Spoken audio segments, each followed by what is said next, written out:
આપણે આજે આયંબિલની હોળી, પૂર્ણાહુતિનો દિવસ અને ઘણા બધા તપસ્વીઓ આ 9 દિવસની આરાધના કરીને થોડા શ્રમિત પણ હોય અને થોડા આરોગ્યની દ્રષ્ટિએ પણ આરામ વગેરેની જરૂરત દેખાય, છતાં પણ આજના દિવસને સ્વાધ્યાયનો દિવસ ગણીને આટલો પ્રયત્ન કરીને ઘણી લાંબેથી પણ તમે આવ્યા છો, એના માટે થઈને સ્વાધ્યાય પ્રેમને હું અનુમોદના કરું છું.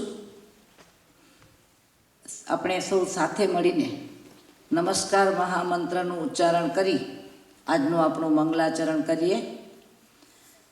ઓમ નમો હરિહંતાણમ,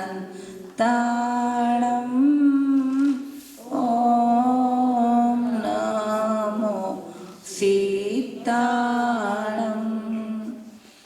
ઓમ નમો આયરિયાણમ, ઓમ નમો ઉવસાયાણમ, નમો લોએ સવસામૂણમ, એસો પંચનમો કારો સવ પાવપણાસણો મંગલાણં ચ સવેસીં પડમં હવૈ મંગલમ, પડમં હવૈ મંગલમ. સર્વ મંગલમાં પ્રથમ મંગલ અને ઉત્કૃષ્ટમાં પણ સર્વોત્કૃષ્ટ એવું આ નમસ્કાર મહામંત્રનું પામવું એ મારા ને તમારા જીવનની એક અમૂલ્ય પ્રાપ્તિ છે. હું ને તમે જૈન કુળમાં જન્મ્યા, જેથી કરીને આપણને ગર્ભમાં જ આ નમસ્કાર મહામંત્રના સંસ્કાર મળ્યા.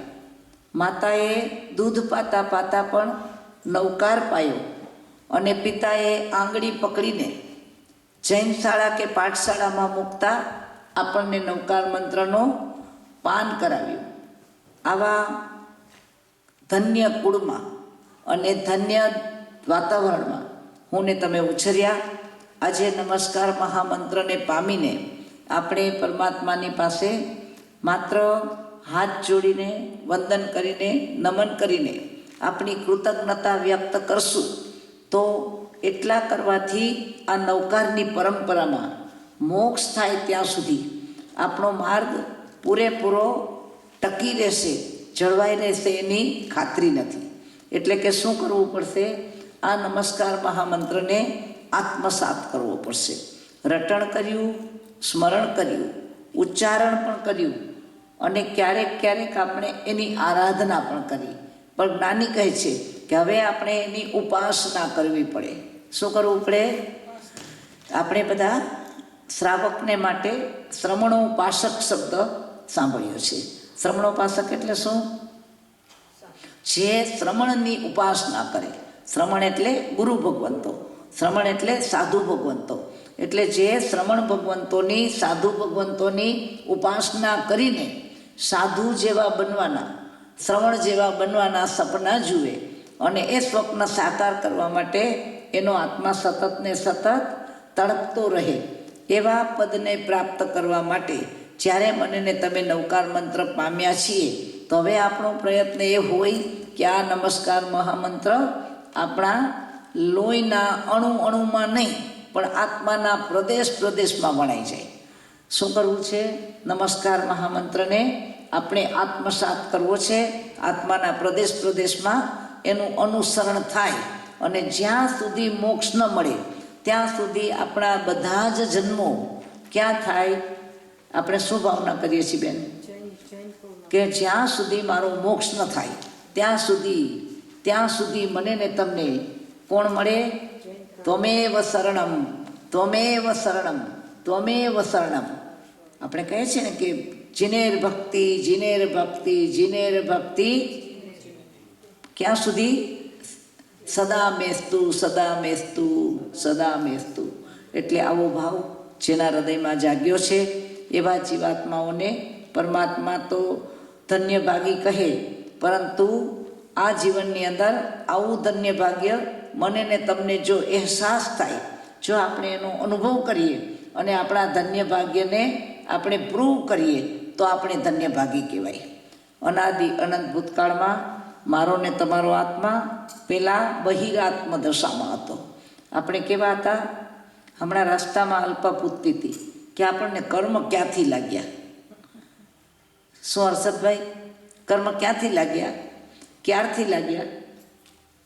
તમે શું માનો છો? આપણને કર્મ ક્યારથી લાગ્યા છે ભાઈ? હે? અનાદિકાળથી. અનાદિકાળથી એટલે કે મારો ને તમારો આત્મા અનાદિકાળથી કર્મ સહિત હતો. આપણને ઘણાને આ પ્રશ્ન મૂંઝવે છે બેન, કે કર્મ પહેલાં કે આત્મા પહેલો. સાયન્સને પ્રશ્ન કરો કે મરઘી પહેલાં કે ઈંડું પહેલાં? સાયન્સે જવાબ આપ્યો છે ભાઈ? હે? પહેલાં ઈંડું હશે કે પહેલાં મુરગી હશે? શું હશે મૃદુલાબેન? જવાબ નથી.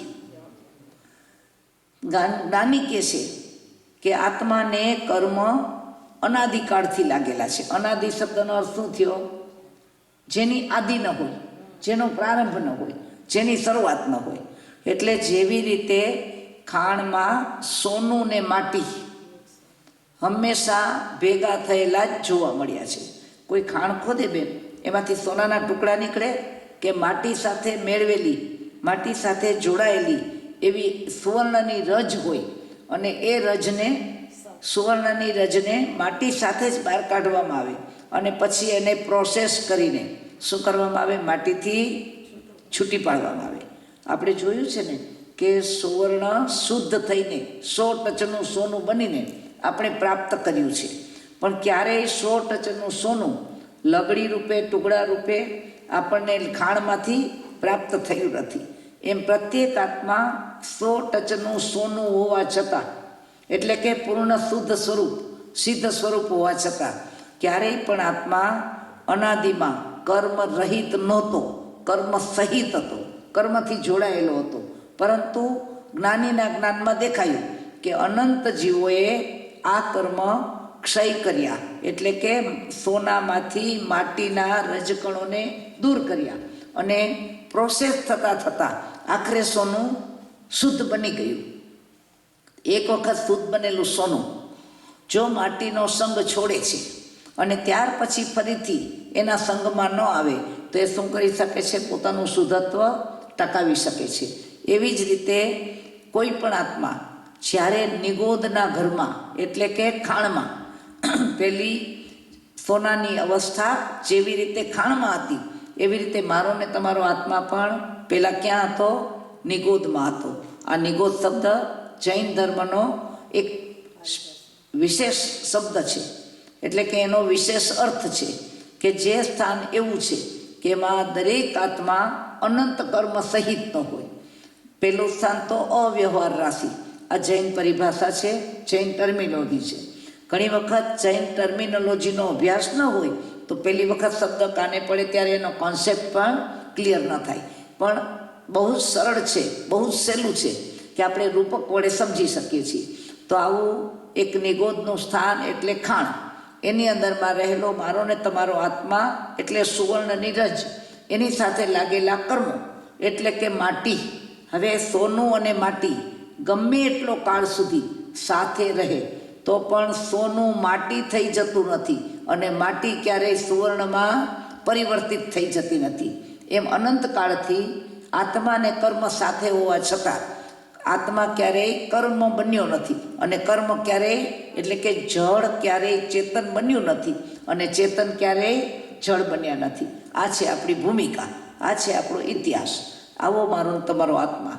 પણ આવા આત્માને આપણે શુદ્ધ થતો જોયો છે, માટીમાંથી સુવર્ણને છૂટું પડતું જોયું છે, અને એવું શુદ્ધ સ્વરૂપ જે સિદ્ધ દશાનું છે એનું પ્રેક્ટિકલ રૂપ, એનું પ્રેક્ટિકલ ફોર્મ એટલે કેવલી પરમાત્માઓ. જ્યારે કેવળ જ્ઞાન કેવળ દર્શન પ્રગટે ત્યારે આત્મા ઉપરથી કર્મના આવરણમાંથી 4 પ્રકારના જે ઘાતી કર્મો છે એ 4 ઘાતી કર્મનો શું થઈ ગયો હોય? પૂર્ણ રીતે નાશ થયો હોય. હવે બાકી રહ્યા જે 4 અઘાતી કર્મ, એ કર્મ એવા છે કે માત્ર આયુષ્ય પૂરું થાય એટલે 4 કર્મનો શું ના થઈ જાય? નાશ થઈ જાય. કોઈ વખત આપણે સિંદરી જોઈ હશે. સિંદરી એટલે કાથીનું દોરડું, એની અંદરમાં વડ ચડેલો હોય. હવે એ સિંદરી બળી જાય પણ એનો આકાર એમને રહી જાય કે ન રહી જાય?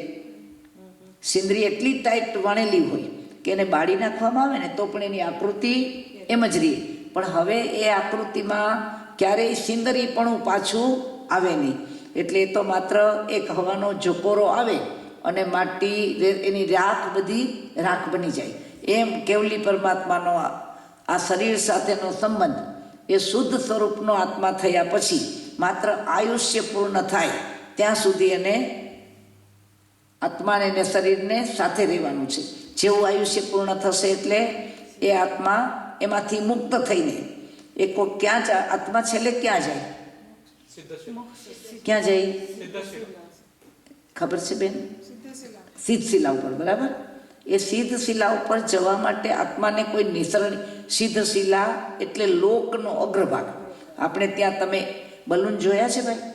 એમોનિયાથી ભરેલા આપણે બર્થડે વગેરેમાં લાવીને બલૂન મૂકીએ છીએ ને, એ બલૂનને નીચેથી હોલ્ડ કર્યું હોય છે. શું કર્યું હોય છે? આપણે એને સપોર્ટ આપ્યો છે એટલે એ બલૂન નીચે રહે છે. પણ ધારો કે એનો સપોર્ટ લઈ લેવામાં આવે તો એ પછી ક્યાં જાય? આમ જાય, આમ જાય કે આમ જાય? માત્ર ઉપર જાય. શું કામ? એ કેમ આડું અવડું નથી જતું? કારણ કે એ બીજી હવા કરતાં શું છે? હલકું છે.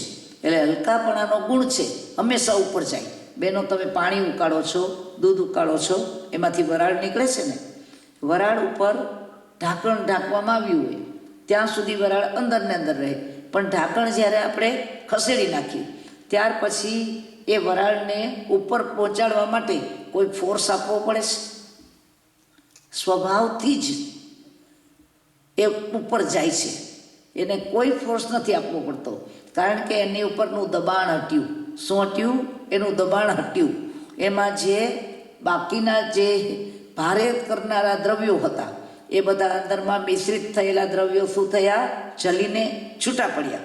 એટલે એનું શુદ્ધ સ્વરૂપ ડિસ્ટિલ વોટર, પ્યોરિફાઈ થયેલું પાણી, એનો સ્વભાવ કેવો છે? વરાળ રૂપે ઉપર જવાનો. એવી જ રીતે કર્મના દબાણથી મારો ને તમારો આત્મા આ 4 ગતિરૂપ સંસારમાં પરિભ્રમણ કરતો હતો. જ્યારે એના ઉપરથી કર્મનું દબાણ હટ્યું, જ્યારે એ કર્મના દ્રવ્યો, મલિન દ્રવ્યો એનાથી છૂટા પડ્યા એટલે આત્મા કેવો છે? પૂર્ણ રીતે નિરાવલંબી, પૂર્ણ રીતે સ્વતંત્ર, અવ્યાબાધ રીતે વિહરમાન. એ આત્માને જેટલી ઊંચાઈએ જવું હોય એટલી ઊંચાઈએ જઈ શકે છે. તો પછી પ્રશ્ન થાય ને કે ઉપર જ ગયા કરે, ઉપર જ ગયા કરે, ઉપર જ ગયા કરે, તો પછી ક્યાં સુધી જાય? ક્યાં સુધી જાય છે? એ લોકાગ્રહ, આ યુનિવર્સ છે ને આખું, એનો છેડો એટલે અગ્રભાગ. લોકનો છેડો એ લોકનો અગ્રભાગ. એટલે ત્યાં સુધી જ આત્મા કેમ જાય છે? એનાથી આગળ કેમ નથી જતો? શું મૃદુલાબેન? આપણે બધા કેટલા વર્ષથી ભણીએ છીએ?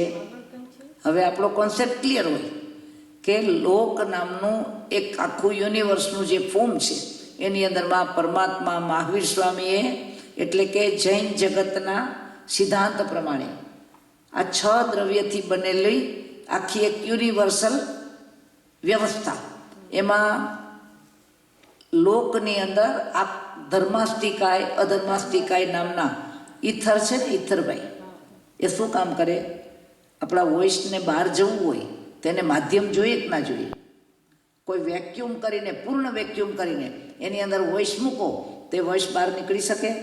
અવાજ બહાર ન આવે. પણ એને માટે શું જોઈએ છીએ? એક તત્વ જોઈએ છીએ. જેવી રીતે ઈથર નામનું દ્રવ્ય એ આપણને મદદ કરે છે, એવી રીતે જ્ઞાનીના જ્ઞાનમાં દેખાણું છે કે ધર્માસ્તિકાય નામનું એક તત્વ છે જે ગતિ કરવામાં સહાય કરે છે. એટલે કે પાણીમાં માછલી ગતિ કરે છે. પાણીમાં માછલી ગતિ કરે ને, પણ પાણી એને ચલાવે છે? પાણી નથી ચલાવતું. બરાબર. પણ પાણી વિના માછલી ચાલે? તો પાણી માછલીને સહાયક છે, પાણી ન ચલાવે, પણ પાણી વિના માછલી ગતિ ન કરી શકે. એવી જ રીતે કોઈ પણ આત્માને, કોઈ પણ દ્રવ્યને ગતિ કરવા માટે ધર્માસ્તિકાય નામનું તત્વ જોઈએ. એ ધર્માસ્તિકાય નામનું તત્વ માત્ર લોકમાં છે, અલોકમાં નથી. એટલે જ્યાં લોક પૂરો થાય ત્યાં આત્મા અટકી જાય છે. આપણું બલૂન છે ને બેન, એને છૂટું મૂકીએ તો છત ઉપર અટકી જશે, કારણ કે છત એને શું કરશે? આગળ નહીં જવા દે. એવી રીતે આત્માને પણ સિદ્ધ શિલામાં જે ક્ષેત્ર છે એ ઊંચાઈ સુધી દરેક આત્મા, સ્વતંત્ર આત્મા જાય છે. અને આ રૂમની અંદર આપણને ઓછામાં ઓછી 50 લાઇટ દેખાય છે, બરાબર છે ને? 1 લાઇટનો પ્રકાશ પણ આ રૂમમાં સમાતો હતો, 2 લાઇટનો પ્રકાશ પણ આ રૂમમાં સમાયો. આવી કદાચ 500 લાઇટ મૂકો આજુબાજુ, તો આ રૂમમાં પ્રકાશને ભીડ થાય? પ્રકાશના તત્વોને ભીડ લાગે? જ્યાં લાલ કલરનો પ્રકાશ છે એમાં કદાચ લીલા કલરની લાઇટ નાખી તો લાલ અને લીલો કલર એક જ આકાશ પ્રદેશ, એટલે એક જ પોઈન્ટ ઉપર રહી શકે કે ન રહી શકે? એવી જ રીતે આ તો રૂપી પદાર્થ છે. પ્રકાશ શું છે? રૂપી છે. એટલે એ તો જગા પણ રોકે, અંશે પણ આત્મા કેવો છે? અરૂપી છે. એટલે જ્યાં એક આત્મા હોય ત્યાં અનંત આત્મા પણ સમાય. એટલે આજ સુધીમાં આ લોકાગ્રે અનંત આત્માઓ કર્મથી મુક્ત થઈને, સિદ્ધ થઈને, બુદ્ધ થઈને લોકાગ્રે ગયા છે. એટલે આપણા બધાનું સ્વપ્ન શું છે? આપણે પણ ક્યાં જવું છે? એ સ્થાનમાં આપણે જવું છે. કારણ કે એ સ્થાન એ કોઈ મોજ શોખની, આનંદ પ્રમોદની કે હરવા ફરવાની કે ભૌતિક સુખની દુનિયા નથી. ઘણા પૂછે કે મોક્ષમાં જઈને કરવાનું શું? શું કરવાનું?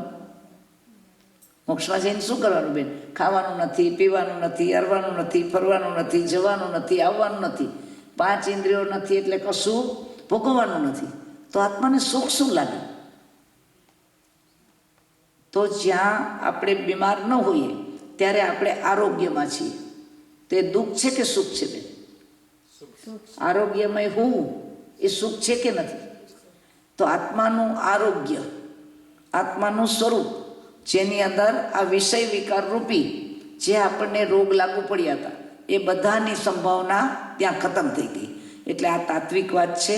જો આ વસ્તુ આપણે માનીને ચાલશું તો આપણને મોક્ષમાં જવા જેવું આપણું જે માન્યતાનું લેવલ છે એ આપણને મેન્ટેન કરવાનો ભાવ જાગશે. બાકી જો મોક્ષનો કોન્સેપ્ટ ન હોય, મોક્ષમાં આત્મા જઈ શકે છે એની શ્રદ્ધા ન હોય, અને મોક્ષમાં કઈ રીતે જવાય તો એ માર્ગની જે આપણે પરોપણા ન થઈ હોય તો આપણને એ માર્ગ પણ શ્રદ્ધામાં આવત નહીં. તો આપણે જે માર્ગે જવું છે એવા આ મોક્ષના માર્ગમાં આજ સુધીમાં અનંત જીવો જઈ ચૂક્યા છે, જઈ રહ્યા છે અને ભવિષ્યમાં પણ જવાના છે. તો જો હવે મારે તમારે આ સંસારના ચક્રમાંથી મુક્ત થઈને મોક્ષના માર્ગમાં આગળ વધીને સિદ્ધ ક્ષેત્રના સ્થાનમાં શુદ્ધ સ્વરૂપે જવું હોય તો આ જવા માટેના અવરોધક કારણો જાણવા પડે. શું જાણવા પડે? કે આપણે મોક્ષમાં કેમ નથી, મોક્ષમાં જતાં આપણને કોણ રોકે છે? તો એના માટે પરમાત્માએ આપણને અતિ સ્પષ્ટ વિજ્ઞાન આપ્યું છે કે જ્યાં સુધી જીવાત્મા સંપૂર્ણપણે કર્મ સહિતનો હતો ત્યાં સુધી એ ભારે હતો. કેવો હતો? ભારે હતો. આત્મા અરૂપી છે, એને વજન નથી, પણ એમાં રૂપી દ્રવ્યો ભરવામાં આવ્યા એટલે શું થઈ ગયું? એ ભારે થયો. એના વજનને કારણે, એના ભારને કારણે એ આત્મા ગ્રેવિટીની જેમ શું કરે છે? 4 ગતિરૂપ સંસારમાં પરિભ્રમણ કરે છે. તો મારો ને તમારો આત્મા જ્યારે નિગોદવાના ઘરમાં હતો ત્યારે સંપૂર્ણ રીતે બેહોશીમાં હતો. એને પોતાના આત્મા સ્વરૂપનું કોઈ ભાન નહોતું. પણ એવો ઘડો કેવો કહેવાય? ઊંધો ઘડો કહેવાય. ઊંધો એટલે જ્યારે કોઈ પણ ઘટ એટલે પાણીનો ભરવાનો ઘડો, એને ઊંધો મૂક્યો હોય અને એના ઉપર ધોધમાર વરસાદ આપવામાં આવે, અનરાધાર વરસાદ વરસે તો પણ ઊંધા ઘડામાં પાણીની બૂંદ પણ જાય ખરી? એમ મારો ને તમારો આત્મા નિગોદના ઘરમાં હતો એટલે કે અવ્યવહાર રાશિમાં હતો ત્યાં સુધી એના ઉપર આ લોકમાં ગમે એટલા તીર્થંકરો એકી સાથે બોધ આપે તો પણ એ બોધનો એક શબ્દ પણ એના સુધી પહોંચે નહીં. એટલે કે વરસાદની એક બુંદ પણ ઊંધા ગળામાં જાય નહીં. તો મારો ને તમારો આત્મા અનંતકાળ સુધી આવી ભૂમિકામાં હતો અને ક્રમે ક્રમે એ ઘડો કદાચ જરા સીધો થયો એટલે પૂર્ણ રીતે સીધો નથી થયો, પણ આમ હતો એમાંથી શું થયો, જરા ત્રાસો થયો. હવે ત્રાસા ઘડામાં પણ પાણી આવી શકતું નથી, એમ કરીને સીધો પણ થયો, બરાબર. ઉપર એનું મુખ આવ્યું, પણ એના ઉપર ઢાંકણ હોય તો પણ એમાં પાણી વરસાદનું ભરાઈ શકતું નથી. ધારો કે ઢાંકણ ખુલી ગયું, પછી તો ભરાવો જોઈએ કે ના ભરાવો જોઈએ? તો પણ કેમ ના ભરાયો? તો જ્ઞાની કહે છે ઘડામાં પાણી તો પડ્યું, પણ અંદરમાં નીચે છિદ્રો હતા. શું હતા? છિદ્રો હતા. તો હવે ઘડાને જો પાણીથી ભરવો હોય તેની અવસ્થા કેવી હોવી જોઈએ? એક તો ઘડો ઊંધો ના હોવો જોઈએ, ત્રાસો ન હોવો જોઈએ, સીધો હોય તો ઢાંકણ સહિતનો ન હોવો જોઈએ, અને ઢાંકણ ખુલ્યું તો પણ એમાં નીચે છિદ્રો ન હોવા જોઈએ. બરાબર ને કિરણભાઈ? તો હવે આપણે કેવા ઘડા જેવા છીએ? ઊંધો ઘડો છીએ, ત્રાસો ઘડો છીએ, સીધો ઘડો છીએ, ઢાંકણવાળો ઘડો છીએ, કે ખુલ્લો ઘડો છીએ પણ છિદ્રવાળા છીએ? દાની મને તમને કહે છે કે મારો ને તમારો આત્મા ક્રમે ક્રમે આવી અવસ્થાઓમાંથી પસાર થયો ને હવે આપણે મનુષ્ય ભૂમાં આવ્યા, કર્મભૂમિમાં આવ્યા. આ ચોથો આરો નથી, ભલે પાંચમો આરો છે, પણ આજે કલ્પવૃક્ષનો કાળ નથી, પણ ધર્મવૃક્ષનો કાળ છે.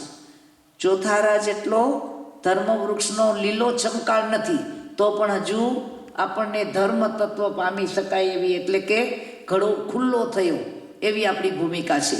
પણ હું ને તમે જ્યાં સુધી શંકાના, સંશયના છિદ્રોને પૂરશું નહીં ત્યાં સુધી એની અંદર ધર્મ તત્વનું પાણી ટકવાનું નથી. આજે વર્તમાન કાળમાં મોક્ષ નથી, એનું કારણ શું છે બેન? છિદ્રો. કે આપણી શ્રદ્ધામાં કચાશ છે.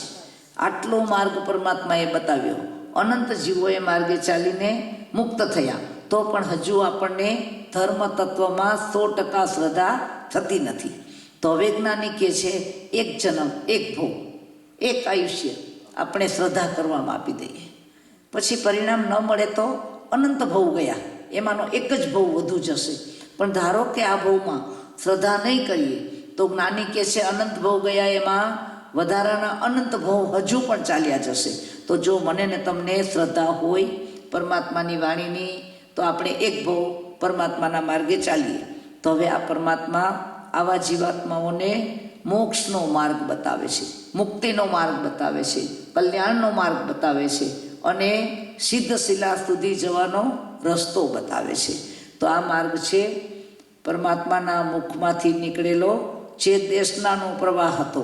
પરમાત્મા જ્યારે જ્યારે કેવળ જ્ઞાન, કેવળ દર્શન પ્રગટ થયા પછી તીર્થની સ્થાપના કરે ત્યારે શું આપે છે? જગતના જીવોને બોધ આપે છે. તો આ પ્રથમ બોધ આપવાવાળા પરમાત્મા મહાવીર સ્વામી આદિ અનંત તીર્થંકરો થયા. એમાં આપણી પાસે વિશેષ આવશ્યક ભાષ્ય નામનું સૂત્ર છે, ગ્રંથ છે, જેની અંદર બતાવવામાં આવ્યું છે તીર્થંકર ભગવંતોની આખી વ્યવસ્થાને. તો એમાં બતાવવામાં આવ્યું છે કે આપણા દાદા ઋષભદેવ પરમાત્મા જે 1000 વર્ષની મૌન સાધના કરીને કેવલી બન્યા હતા. દાદા ઋષભદેવે કેટલા વર્ષ સાધના કરી? 1000 વર્ષ.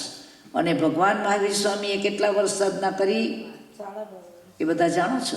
12.5 વર્ષ. અને મલ્લીનાથ ભગવાને કેટલા વર્ષ સાધના કરી? માત્ર 1 દિવસ. સવારે સાધનાની શરૂઆત એટલે કે દીક્ષા ગ્રહણ કરી, અને સાંજે તો શું બની ગયા? કેવડી બની ગયા.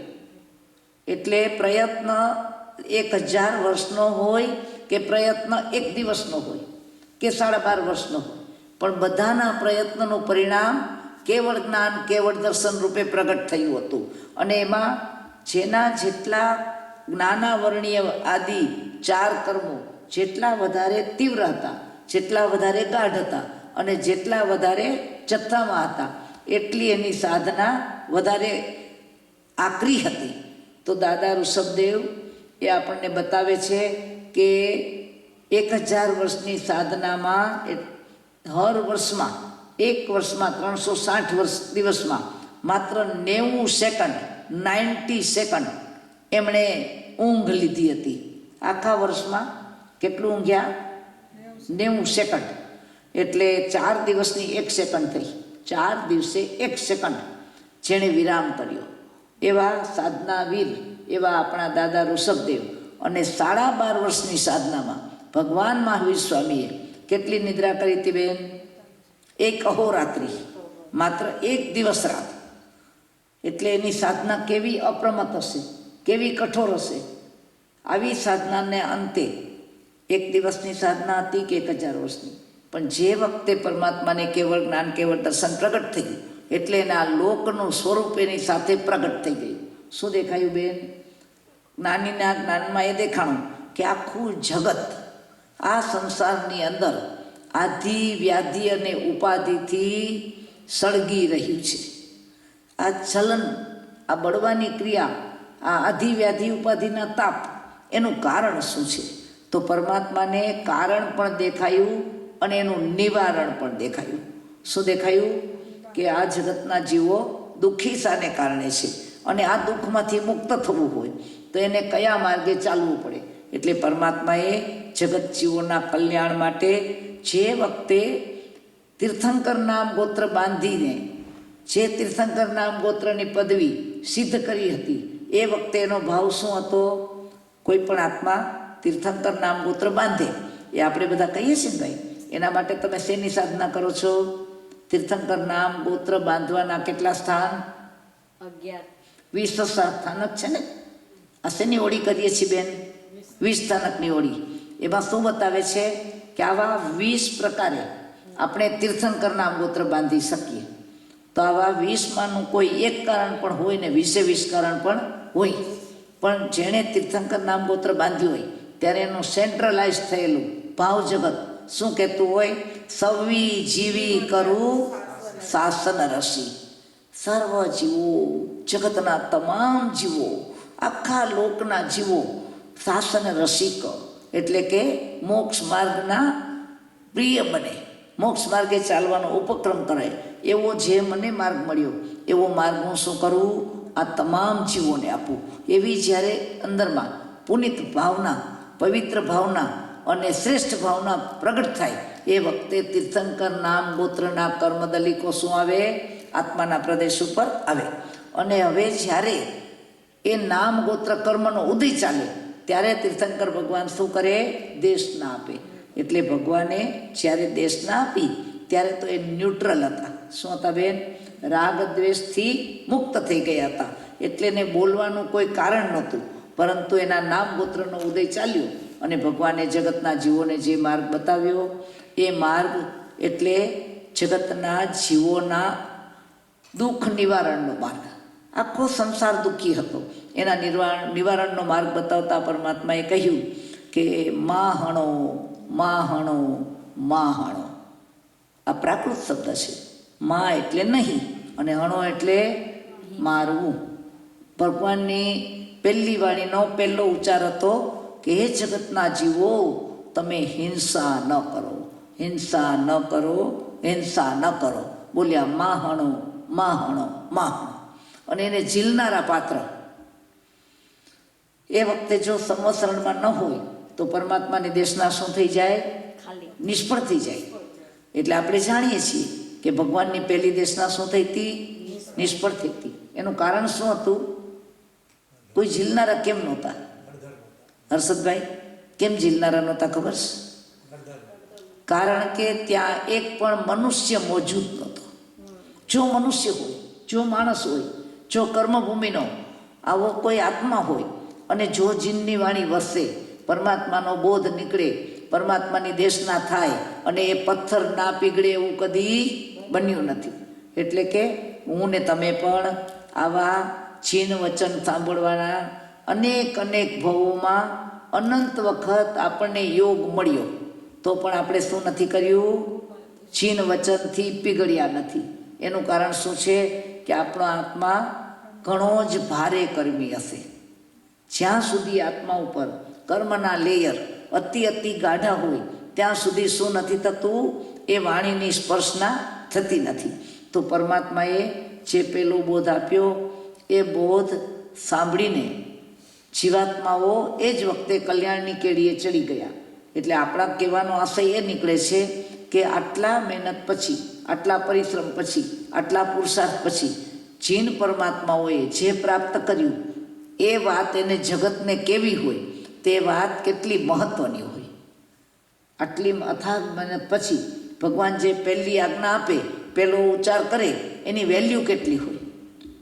અને એ વેલ્યુ આપણે સમજીએ તો પરમાત્માએ જ્યારે પહેલો બોધ આપ્યો ત્યારે એણે જગતને વ્રતોનું દાન કર્યું.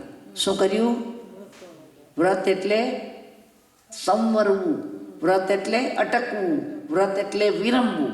મારીને તમારી અનાદિની દોડ વણથંભી જે સંસાર વૃદ્ધિ તરફ જાય છે એનાથી અટકવાનો બોધ પરમાત્માએ આપ્યો. એટલે ભગવાન સ્વમુખે બોલ્યા. ભગવાને મલિનાથ ભગવાન સવારે જે માતા પિતા પાસે આજ્ઞા માગે અને એ આજ્ઞા જેણે આપી છે એવા માતા પિતામાં પિતા કુંભ રાજા અને માતા પદ્માવતી સવારે મલિનાથ ભગવાનને આજ્ઞા આપે છે સંયમના માર્ગે જવાની. અને સાંજે મલિનાથ ભગવાન કેવલી બનીને, તીર્થંકર બનીને એ જ માતા પિતાને શું આપે છે? વ્રતનું દાન કરે છે. ઉપકાર ચૂકવી દીધો ને બેન. પરમ ઉપકાર ચૂકવવાનો પરમમાં પરમ ઉપકાર ચૂકવતો માર્ગ એટલે શું હતું? માતા પિતાનું કલ્યાણ કર્યું, જગતનું કલ્યાણ કર્યું. તો આટલા વ્રતના દાન કરનારા એવા તીર્થંકર પરમાત્માએ જગતના જીવોને સૌથી પહેલું સાધુ વ્રત ગ્રહણ કરાવ્યું. સાધુ વ્રત શું કામ ગ્રહણ કરાવ્યું? કે જ્યાં સુધી મારો ને તમારો આત્મા આ જગતના જીવોને અભયદાતા નહીં બને, અભયદાન નહીં આપે, ત્યાં સુધી એનો કર્મનો આવતો પ્રવાહ અટકવાનો નથી. એટલે મારા ને તમારા આત્મા ઉપર 24 કલાક અનંતકાળથી જે આશ્રવ આવે છે, જે પાપનો પ્રવાહ આવે છે, એનાથી વિરત થવું, એનાથી અટકવું. એટલે શું? વ્રત ધારણા કરવી. એટલે સર્વથા સંપૂર્ણ રીતે જગતના 84 લક્ષ જીવાજુનીના જીવને અભયદાન આપવું, એનું નામ સંસારમાંથી વિરક્ત થઈને ત્યાગના માર્ગે જવું. કારણ કે જ્યાં સુધી આપણે સંસારમાં હોય ત્યાં સુધી તમામ જીવોને આપણે અભયદાન આપી ન શકીએ. ગૃહસ્થાશ્રમમાં હોઈએ, સંસારમાં હોઈએ તો આપણે આપણા માટે આરંભ સમારંભ કરવા પડે કે ના કરવા પડે ભાઈ? ત્યારે આરંભ સમારંભથી મુક્ત થનારા જીવો એ વિરત બનીને મુક્તિના માર્ગના પ્રવાસી બને. તો આવા માર્ગે ચાલનારા મુનિ ભગવંતો હોય અને એમાં જેટલી મુનિ બનવાની ક્ષમતા હોય, જેટલી એની અંદરની ઉત્કટ ઝંખના હોય અને જેટલું એનું પ્રબળ વીર્યનું પ્રવર્તન હોય એ સર્વત્યાગી બની શકે.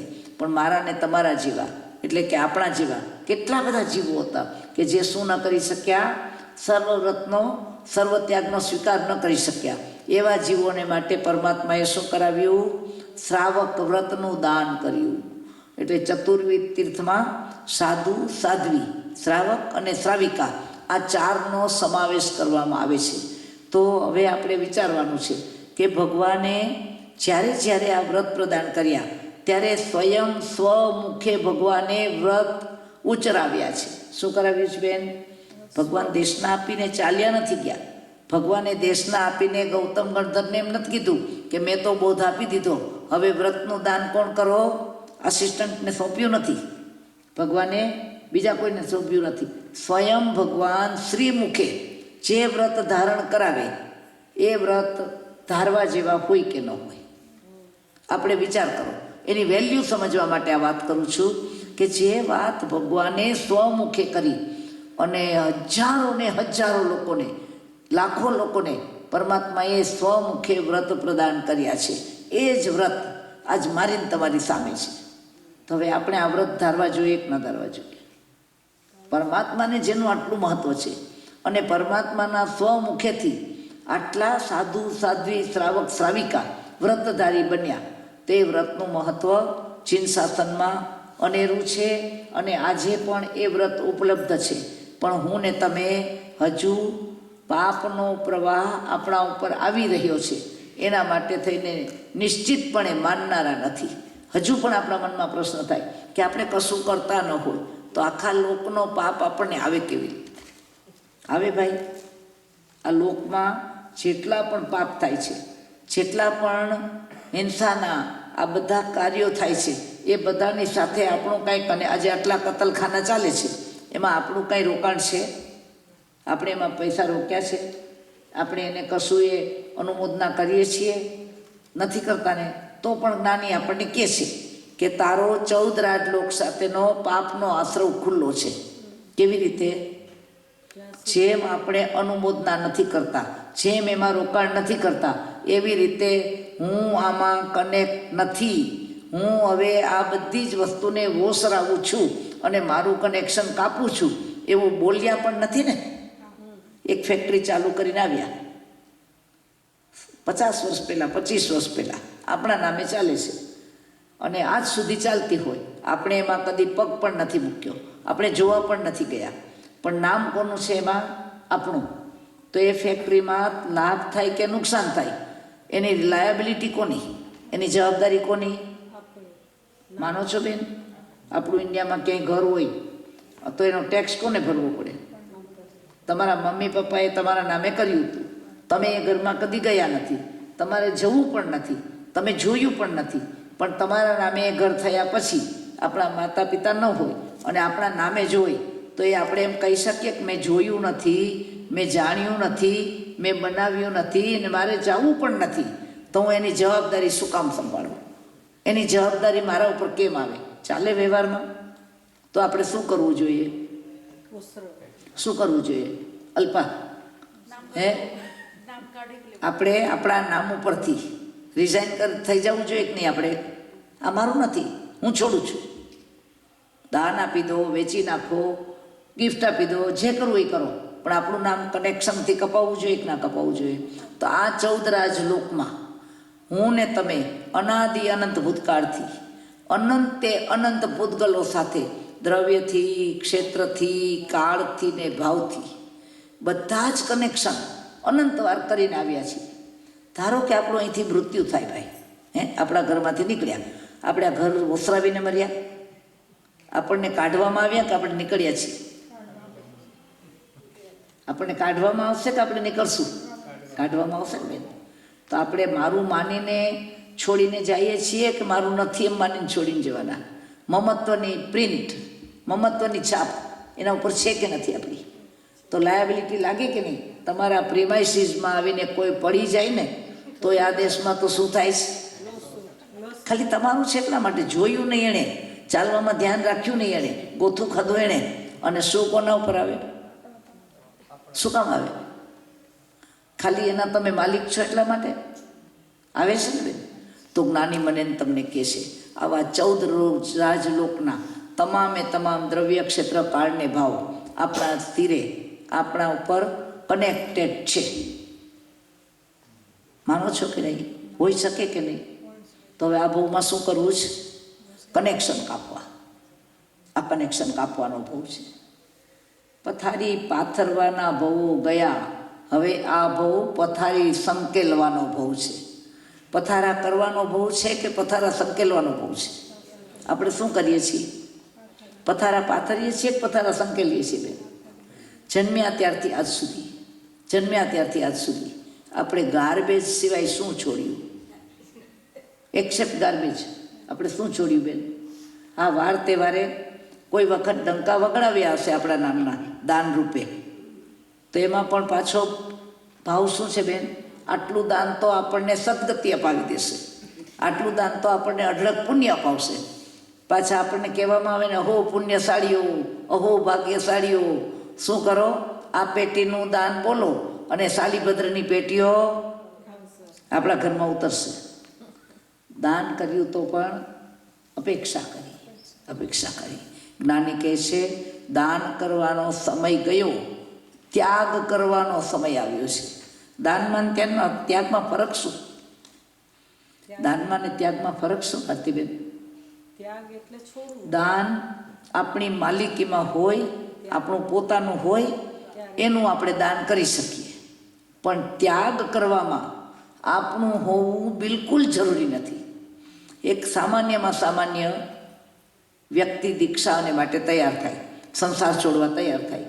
એ વખતે કદાચ એને રહેવા પોતાના નામનું ઘર પણ ન હોય, એને પોતાની પાસે એક પેનીની રકમ મૂડી પોતાના નામે ન હોય, પોતાની માલિકીમાં કશું નથી, છતાં પણ આપણે એના માટે શબ્દ શું વાપરીએ કે સંસારનો ત્યાગ કરીને નીકળ્યા.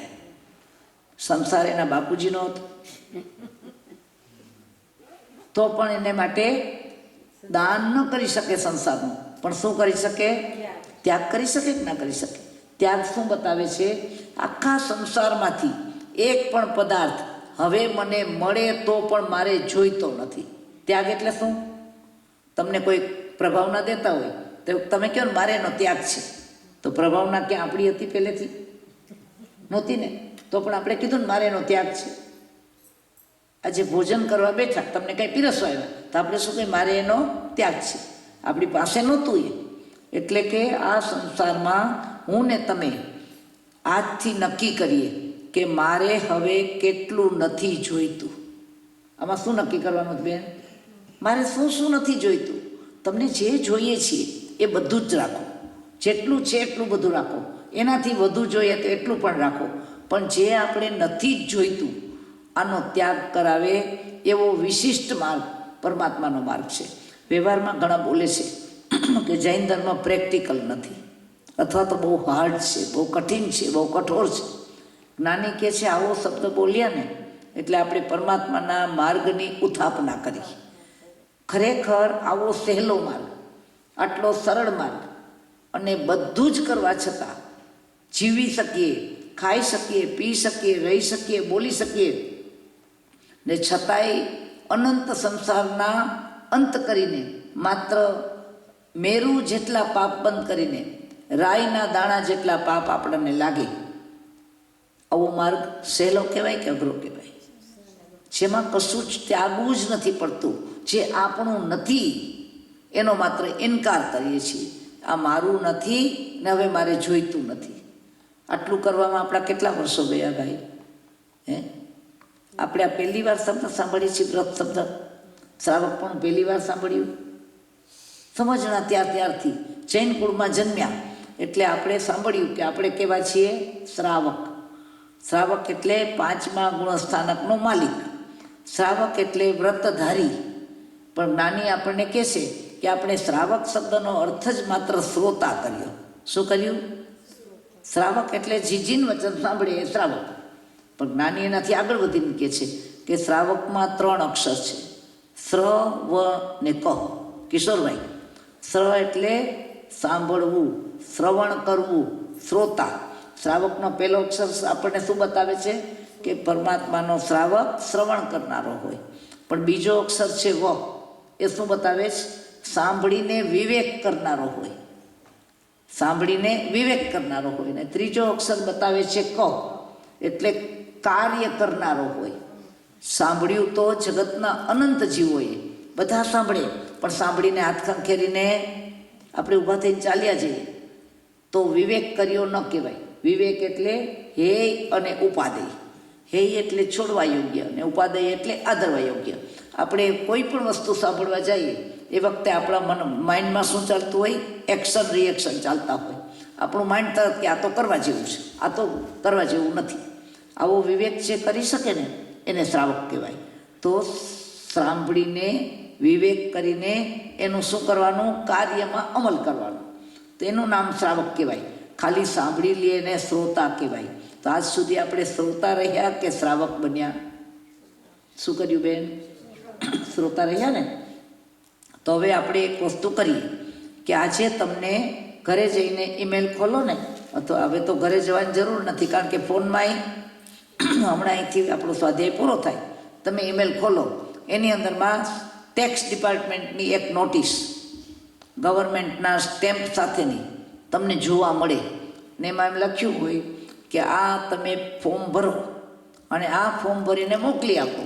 તમારે એક પેની પણ એમાં ભરવાની નથી, માત્ર તમારી ઇન્ફોર્મેશન ભરો અને આ ઇન્ફોર્મેશન ડિપાર્ટમેન્ટને પહોંચે એટલે આવતીકાલથી તમારો ટેક્સ 1% રહેશે. કેટલા 35, 36 કેટલા ટકા ભરો છો? એમાંથી ભાઈ 1% રહીએ. મિસ્ટર મહેતા, આવો 1% ટેક્સ રહેવાનો હોય, પછી આ ફોર્મ ભરવામાં આપણે કેટલી વાર કરીએ? ડેડલાઇન હોય રાતના 12 વાગ્યાની, ડેટ બદલાઈ જતી હોય, પણ ગમે એવી ઊંઘ આવતી હોય તો તમે ફોર્મ ભરવા બેસી જાઓ કે સૂઈ જાઓ જઈને? આ ટેક્સ ડિપાર્ટમેન્ટમાં તો કદાચ આજની ગવર્મેન્ટ બદલાઈ જાય અને બીજી ગવર્મેન્ટ આવે એ વખતે કાયદા પાછા બદલી શકે કે ના બદલી શકે, પણ આ પરમાત્માનું જે શાસન છે, એની જે આપણને આ નોટિસ મળી છે, એનું જે ફોર્મ મળ્યું છે એ શાશ્વતું છે. ચાહે દાદા ઋષભદેવનો કાળ હોય કે મારા વાલા મહાવીરનો કાળ હોય કે આવતી ચોવીસીમાં અમમ નામના સૈનિક મહારાજા ચક્રવર્તી તીર્થંકર પદે આવ્યા હોય એનો કાળ હોય, આમાં કોઈ ફેરફાર નહીં થાય. આ ટેક્સ ડિપાર્ટમેન્ટનો રૂલ ક્યારેય નહીં બદલે. આજનું ફોર્મ તમને આપ્યું છે, તમારા બધાની પાસે આ ફોર્મ છે, તમે આ ફોર્મ ભરો અને પરમાત્મા કહે છે તારા મેરુ જેટલા પાપ ઘટીને આની અંદર ફોર્મ ભરતાની સાથે રાઈના દાણા જેટલા પણ નહીં રહે. પણ આપણે નહીં ભરવાના બેન, વિચાર કરજો. આપણને જેટલો ટેક્સ ડિપાર્ટમેન્ટનો વિશ્વાસ છે, જેટલો ગવર્મેન્ટનો વિશ્વાસ છે, એટલો ઉપરવાળી સરકારનો વિશ્વાસ નથી. આપણે કેવા માનવાવાળા ભગવાનને? ભગવાનને માનીએ છીએ, ભગવાનની આજ્ઞાને માનીએ છીએ. આપણે ભગવાનને માનવાવાળો આસ્તિક કહેવાય, પણ ભગવાનની આજ્ઞા માનવાવાળો આધ્યાત્મિક કહેવાય. આપણે આસ્તિક રહેવું છે. આસ્તિક એટલે અસ્તિત્વનો સ્વીકાર કરનારો. ભગવાન હતા, ભગવાન મહાવીર હતા, અનંત 24 હતી, ઋષભદેવ હતા, ત્યારે સિમંદર સ્વામી છે, આ બધું માનવાવાળા છીએ. તો આપણે આસ્તિક બન્યા, પણ આધ્યાત્મિક બનવા માટે પરમાત્માની આજ્ઞા માનવી પડે. શિક્ષકને માનવા કે શિક્ષકે ભણાવ્યું એ માનવું? શિક્ષક ભણાવે ને બેન, ટીચર. હવે ટીચરની તમે પૂજા કરજો, આરતી કરજો, એની સ્તુતિ કરજો, એની ભક્તિ કરજો, એની પ્રશસ્તિ કરજો, એના પગ પકડીને બેસજો. પાસ થઈ જશો કે શિક્ષકે જે ભણાવ્યું તે ભણશું તો પાસ થઈ જશું? અને ટીચરને કેવો વિદ્યાર્થી ગમે? આરતી પૂજા કરીને, જો હું આરતી પૂજાનો ઇનકાર નથી કરતી, નિષેધ નથી કરતી, એની નેગેટિવ સાઈડ નથી બતાવતી, પણ મારા ને તમારા મહાવીરને પણ માત્ર અને માત્ર ભક્ત બનીને રહેનારા ભક્તો ગમે કે આરાધકો ગમે? પાસ થવું છે, સીધી વાત છે. તો શિક્ષકની આજ્ઞા સાંભળીને ધારણ કરવી પડે, એણે બતાવ્યું તે આચરવું પડે, તો આપણે પાસ થઈએ. એવી રીતે મહાવીરના માર્ગમાં મારે ને તમારે મુક્ત થવું હોય તો પરમાત્માએ બતાવેલા માર્ગે શું કરવું પડે? ચાલવું પડે. તો આપણે નક્કી કરીએ કે મારે ને તમારે આ ભવની અંદર આપણે સાધુ તો ન બની શકીએ, પણ આપણી ભાવના શું છે બેન? ઓછામાં ઓછા શ્રાવક બનવું છે. ને શ્રાવક બનવામાં આગાર ધર્મ કહેવાય. આ ધર્મ કેવો કહેવાય? સાધુનો ધર્મ અણગાર ધર્મ અને શ્રાવકનો ધર્મ આગાર ધર્મ. શ્રાવકના ધર્મમાં અનેક પ્રકારના આગારો એટલે કે છૂટછાટ છે, અને સાધુના માર્ગમાં આગાર નથી, એ ડાયમંડ છે. ડાયમંડ બજારમાં ડાયમંડ ખરીદવા જાઓ અને તમારી પાસે થોડા પૈસા ઘટે ડાયમંડની વેલ્યુ કરતાં, તો ડાયમંડના બિઝનેસવાળાને આપણે એમ ન કહી શકીએ કે આમાંથી એક ટુકડો કાપી નાખ, આટલા પૈસા ઓછા છે. આખો જ લેવો પડે ને ડાયમંડ. પણ ધારો કે સોનું લેવા ગયા અને થોડા પૈસા ઘટ્યા, તો તમે 5 તોલા લેવું હોય તો એમાંથી 5.5 તોલા કરી શકો છો, કે આમાંથી જરા એક ટુકડો ઓછો કરી નાખ, થાય ને? એવો શ્રાવક ધર્મ છે. પરમાત્માએ કીધું છે કે શ્રાવક વ્રતના 2.5-3 અબજ ભાંગા છે. ભાંગા એટલે ડિવિઝન. એક વ્યક્તિ પોતાની ઈચ્છા પ્રમાણે જેટલા પણ અંદરમાં આગાર રાખવા હોય એટલા આગાર સાથે પણ એ અવશ્ય શ્રાવક વ્રતધારી બની શકે છે. આજે આપણે પ્લેનમાં જવું છે, એમાં કેટલા ક્લાસ છે? બિઝનેસ ક્લાસ છે, એક્ઝિક્યુટિવ ક્લાસ છે, એ ફર્સ્ટ ક્લાસ છે ને, અને ઇકોનોમી ક્લાસ છે. પણ ગેટ સુધી તો બધાને એક જ લેવલે બેસવું પડે કે ના બેસવું પડે? પ્લેનના ગેટની અંદર જતા સુધી બધા એક જ લાઈનમાં હોય કે એના માટેના ગેટ જુદા રાખે છે? જુઓ, અંદર ગયા પછી ડિવાઈડ થાય, પણ ગેટ સુધી આવવામાં તો બધા પેસેન્જર કહેવાય. એ મહાવીરના માર્ગમાં ઉત્કૃષ્ટ શ્રાવક વ્રત અંગીકાર કરનારો પણ શ્રાવક કહેવાય. એક કરણ એક યોગથી એક જ વ્રત અંગીકાર કરનારો પણ શું કહેવાય? શ્રાવક કહેવાય. એટલે આપણે રેન્જમાં આવી ગયા. શું કર્યું?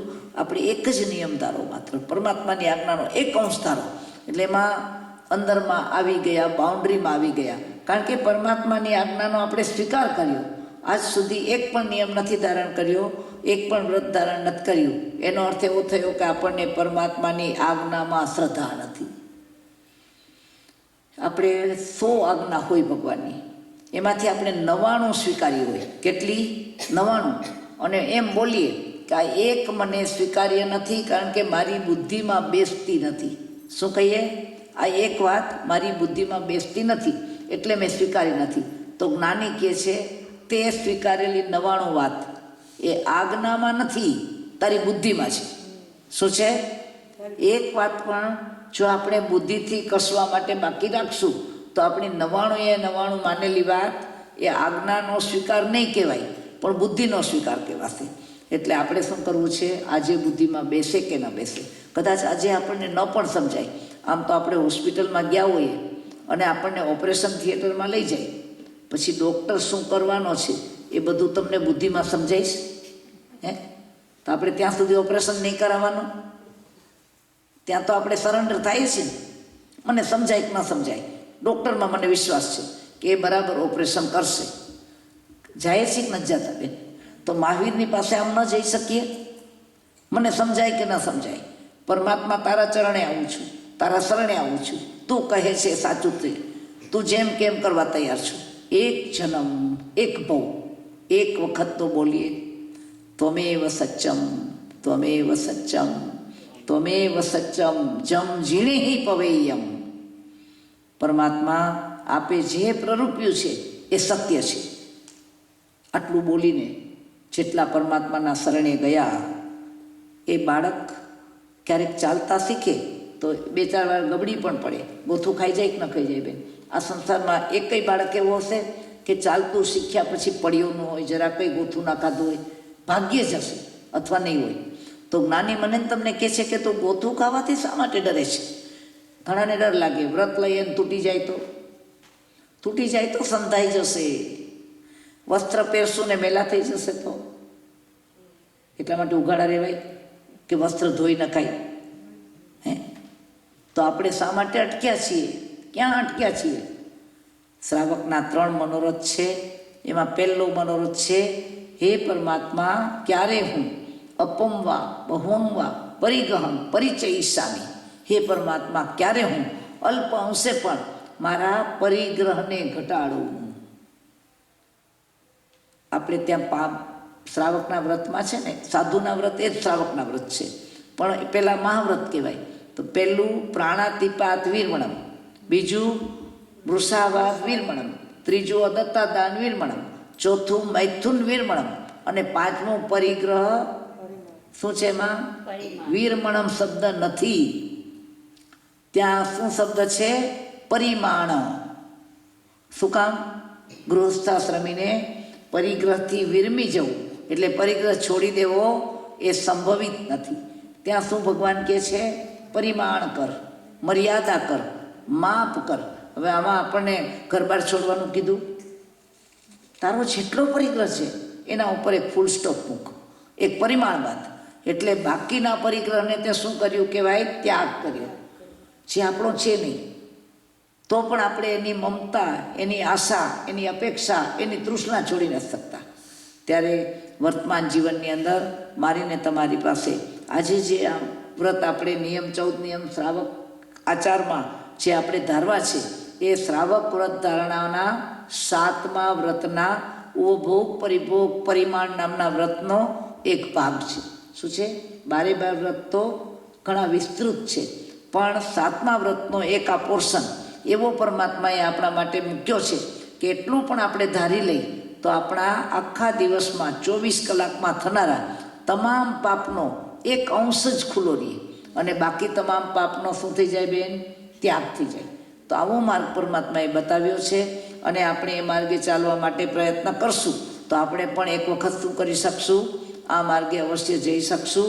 એટલે વિતરાગ પ્રભુની, તમારી પાસે જે પેપર છે એમાં પહેલાં જ પાના ઉપર લખ્યું છે કે વિતરાગ પ્રભુની આજ્ઞામાં આવવા માટેના 14 નિયમો. શું છે? વિતરાગ પ્રભુની આજ્ઞામાં આવવા માટેના 14 નિયમો. આ નિયમ શેના માટેના છે? કે આપણે વિતરાગ પરમાત્માની આજ્ઞામાં આવીએ છીએ. અને આ 14 નિયમ એટલે આપણી રોજની જિંદગી, એની અંદરમાં બધું જ આવી જશે. એક પણ તત્વ એવું બહાર નહીં રહે કે જે આપણી રોજની જિંદગી સાથે જોડાયું ન હોય. એટલે આપણું લક્ષ્ય શું છે? તો આમાં લખ્યું છે કે વસ્તુ સાથે વૃત્તિનો ત્યાગ. વસ્તુ સાથે વૃત્તિનો ત્યાગ એટલે શું? આજે આપણે જે નિયમ લેશું એમાં આપણે ઉલ્લેખ તો શેનો કરશું? વસ્તુનો ઉલ્લેખ કરશું, આ પદાર્થનો ઉલ્લેખ કરશું. પણ એની સાથે આપણે આજે જે વસ્તુ છોડીએ છીએ ને એ માત્ર વસ્તુ નથી છોડવી, પણ એની સાથે આપણી વૃત્તિ જોડાયેલી છે, આપણું કનેક્શન છે, આપણી ઈચ્છા છે, આપણી તૃષ્ણા છે, આપણી અપેક્ષા છે, એ છૂટી જશે. તમે એક સેમ્પલ તરીકે વિચાર કરો કે આપણી પાસે રોજ સવાર થાય અને કેટલી બધી કૂપન્સ તમારી પાસે પોસ્ટમાં આવે છે કે નથી આવતી બેન?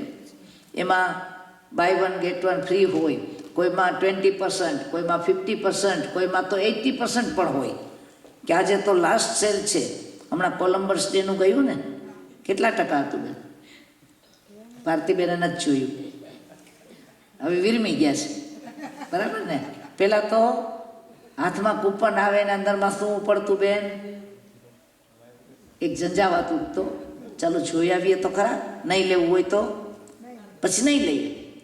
પણ હવે તો એ પણ લગભગ આ મન થાક્યું છે કે શરીર થાક્યું છે? બે થાય છે.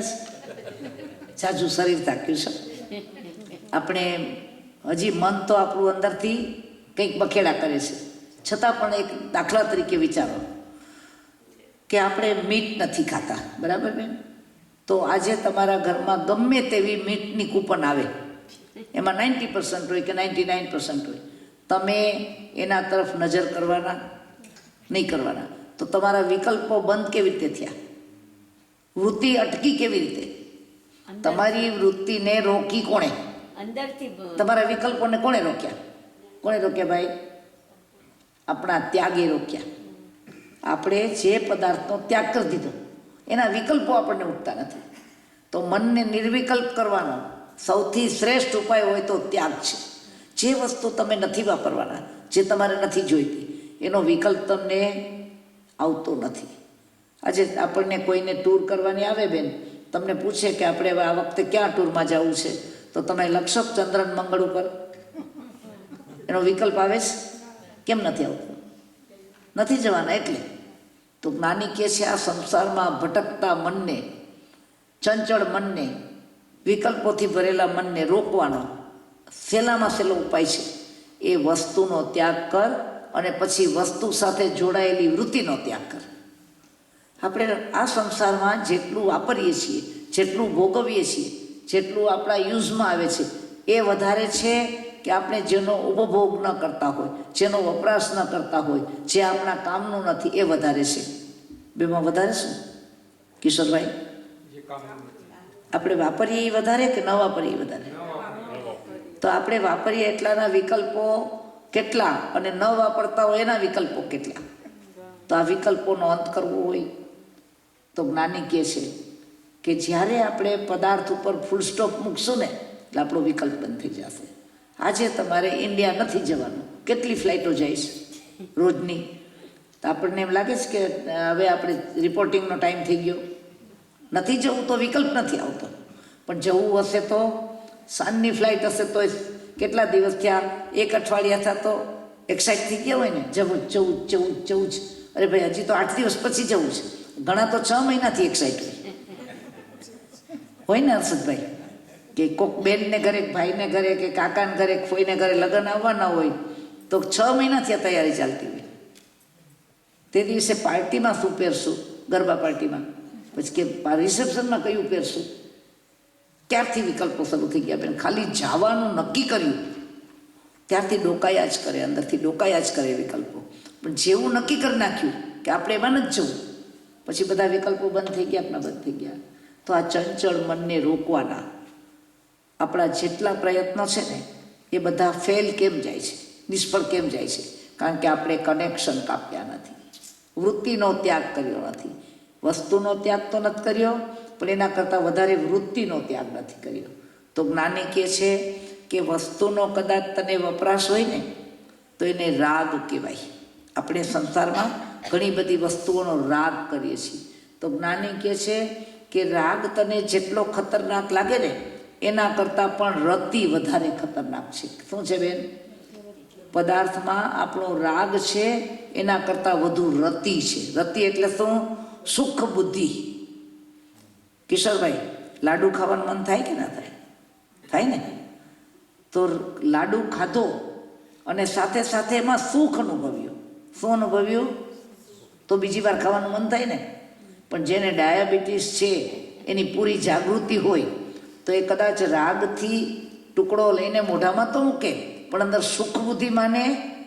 એ અંદર શું માને કે આ તો મને નુકસાન કરનાર છે. ફરક પડ્યો કે ના પડ્યો?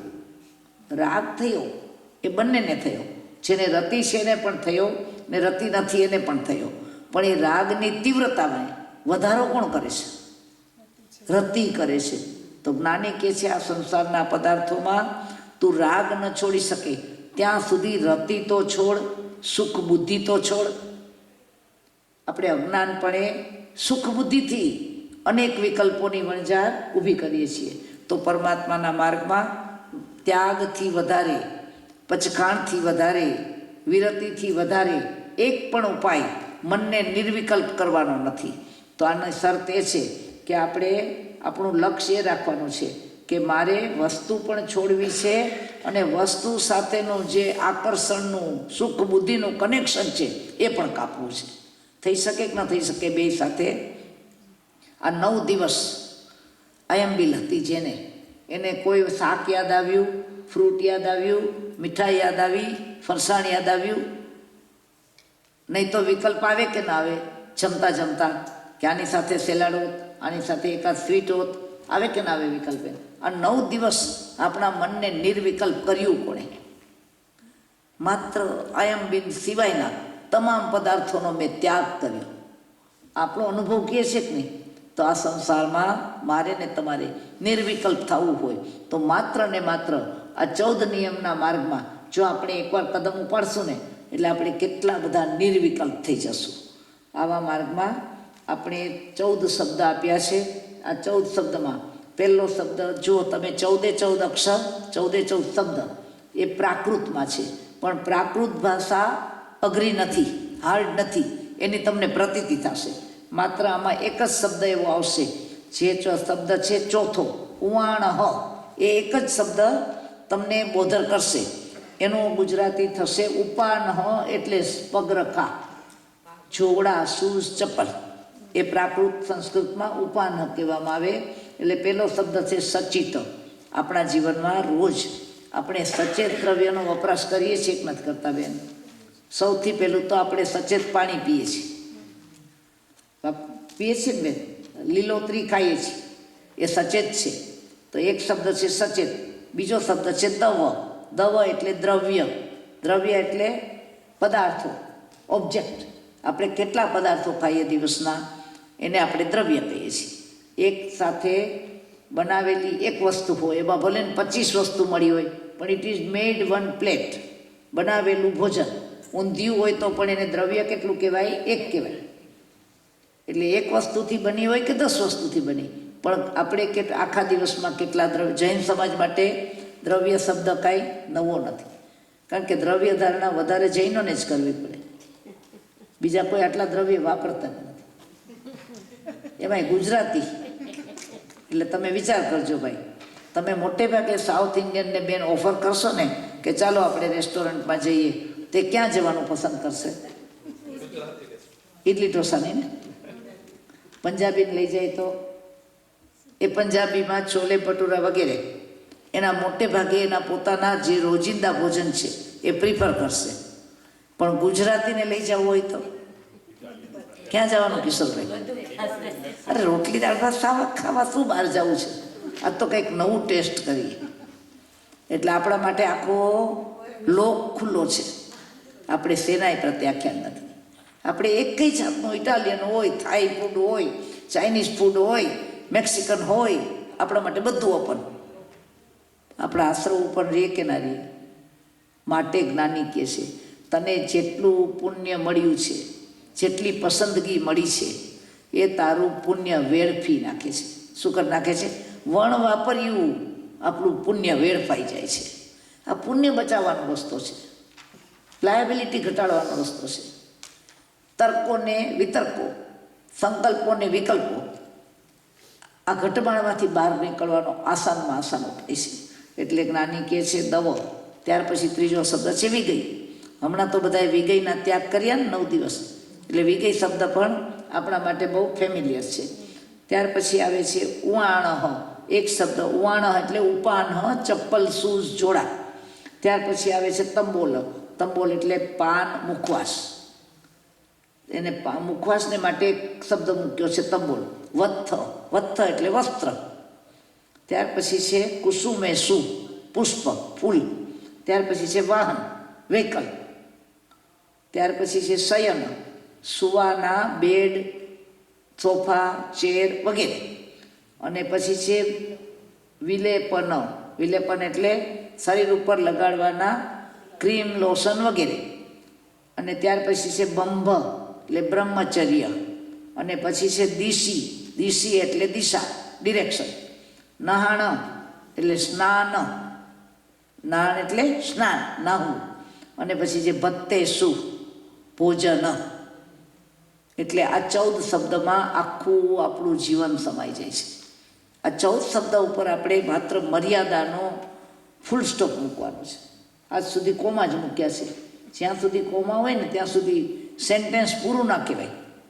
જ્યારે પૂર્ણ વિરામ મૂકીએ, ફૂલ સ્ટોપ મૂકીએ તો વાક્ય પૂરું થાય. આ ભવમાં પૂર્ણ વિરામ મૂક્યા પહેલાં મરવું નથી. જ્ઞાની કહે છે આંખ બંધ થાય એ પહેલાં દ્રષ્ટિ ખોલી નાખો. શું કરવાનું છે? આંખ બંધ થાય એ પહેલાં દ્રષ્ટિ ઉગાડો. આંખ તો પાછી પણ મળશે. બીજા ભવમાં ગયા અને આંખવાળા પ્રાણી પણ થઈ ગયા તો આંખ પાછી મળશે, પણ દ્રષ્ટિ ખોલવાનો અવસર પાછો મળશે. આજે ન મળ્યો કુમારભાઈ, આજે ન મળ્યો તો કયા ભવમાં મળશે? કેટલો કાળ જતો રહેશે? આપણે મિથ્યા આશ્વાસનમાં, એક ખોટી મૃગ તૃષ્ણામાં બેઠા છીએ કે આવતા ભવમાં મહાવિદ્યમાં મનુષ્ય થઈને સીધે છલાંગ મારશું અને શું કરી લેશું? દીક્ષા લઈ લેશું. નાની કહે છે 8.5 વર્ષની ઉંમર હોય, સામે તીર્થંકર હોય અને દીક્ષાનો પાઠ ભણાય. આવા સપના જોનારા આજે તું 58નો થયો કે 48નો થયો કે 68નો થયો, હજી તો ફૂલ સ્ટોપ મૂક્યું નથી. હજુ આ મૃગ તૃષ્ણામાંથી છૂટ્યો નથી. ખાલી મર્યાદામાં પણ આવવાની હિંમત નથી તો વાં સંસાર છોડવાની હિંમત આવશે? કઈ રીતે આવશે? મનુષ્ય ભવ, મનુષ્ય ભવ જ્ઞાનીના વચન છે, તીર્થંકરના વચન છે, કેવલીના વચન છે, સર્વજ્ઞના વચન છે. અનંત કાળે મળે છે પાછો. અને એકવાર ગુમાવ્યા પછી તો અતિ અતિ અતિ દુર્લભ છે. જો આ શ્રદ્ધા હોય તો આપણે લેખે લગાડવો છે.